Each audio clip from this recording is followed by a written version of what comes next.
Today I will tell you a few things to do if you cannot find your Bluetooth accessory in the Infinix Hot 20. So, if I can't find my headphones on the phone, I'm always starting from the simplest way by just resetting the Bluetooth connection. You can do it by the settings, opening the more connection, tap on the Bluetooth and just turn it off and turn it on again.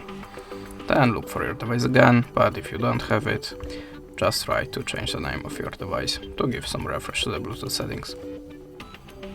After that, try to restart the device and restart the Bluetooth accessory. To do it, just hold the power button and choose restart.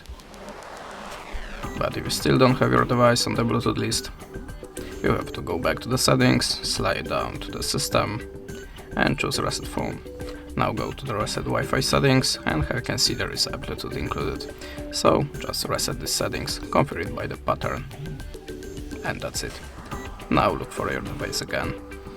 The next way is just system update. Check that you have any updates for your system. If you have any update available, just download it and install. You have to remember that a lot of Bluetooth accessories have something like a pair mode, and how to enable this pair mode you will find the manual instruction. You have to be sure that the Bluetooth accessory is visible for your phone. And the last recommendation from me, just check your phone and your Bluetooth accessory on other device to check which device making a problem. And that's it. Thanks for the watching, leave us a subscribe or a comment, and goodbye.